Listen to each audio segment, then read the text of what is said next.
Hey bookworms! Welcome back to the channel. Today, we're diving deep into a powerful and emotionally charged novel. Kristin Hannah's The Women. Hannah has a knack for capturing the human spirit in the face of adversity, and this book is no exception.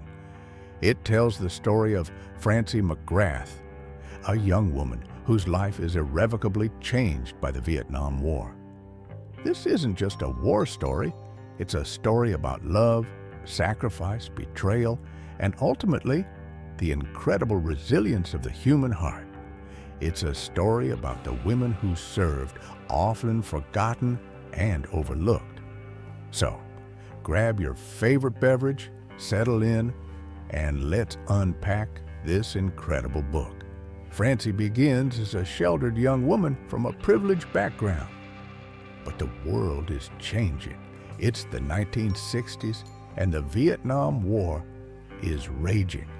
Inspired by a sense of duty and a desire to prove herself, she impulsively enlists as an army nurse. Now think about it. What would drive a young woman like Francie to make such a drastic decision? It wasn't just patriotism, but a yearning for something more, a desire to break free from societal expectations and forge her path. We see her ambition, idealism, and naivete about the horrors that await her. This quote perfectly captures her initial mindset. She had wanted to be brave, strong, part of something important. It's almost heartbreaking knowing what she's about to face. Francie's arrival in Vietnam is a stark awakening. The romanticized image of war she held quickly shatters as she witnesses the brutal reality of combat firsthand. Hannah doesn't shy away from depicting the graphic injuries, the constant fear, and the sheer exhaustion that these nurses endured. We see the emotional toll it takes on Francie as she cares for wounded soldiers, witnessing unimaginable suffering. It's here that we see the first cracks in her youthful idealism. She's forced to grow up quickly, facing situations no one should ever have to experience. The constant exposure to death and trauma changes her, hardening her in some ways, but also making her more compassionate and empathetic. Francie's return home is not the triumphant homecoming she imagined.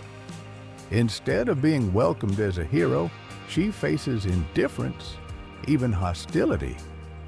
Society doesn't know what to do with these women who serve. They're not seen as veterans in the same way men are. Their experiences are often dismissed or minimized. This is a crucial part of the story, highlighting the societal rejection and isolation that many Vietnam War nurses faced.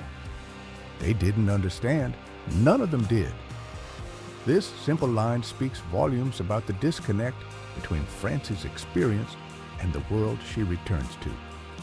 It's like she's fighting another war, a war against misunderstanding and prejudice. Adding to her struggles, Francie experiences a profound personal betrayal. This betrayal further isolates her and forces her to confront her vulnerabilities. However, it also becomes a catalyst for growth. She begins a journey of self-discovery, learning to rely on her strength and finding solace in the bonds she formed with other women who served. It's here that we see her true resilience shine through. She learns that even in the face of immense pain and loss, the human spirit can endure. This quote resonates deeply. She had learned that the world was wide and full of both beauty and cruelty, and that to navigate it, one needed courage and resilience and friends. The Women is more than just a war story. It's a powerful exploration of the human capacity for resilience, the complexities of love and loss, and the enduring power of female friendship. It sheds light on an often overlooked aspect of the Vietnam War, honoring the sacrifices and struggles of the women who served. It reminds us that even in our darkest moments, we have the strength within us to overcome adversity. What did you think of Francie's journey? What were your favorite moments from the book? Let me know in the comments below. And if you enjoyed this video, don't forget to like and subscribe for more bookish content. Until next time, happy reading.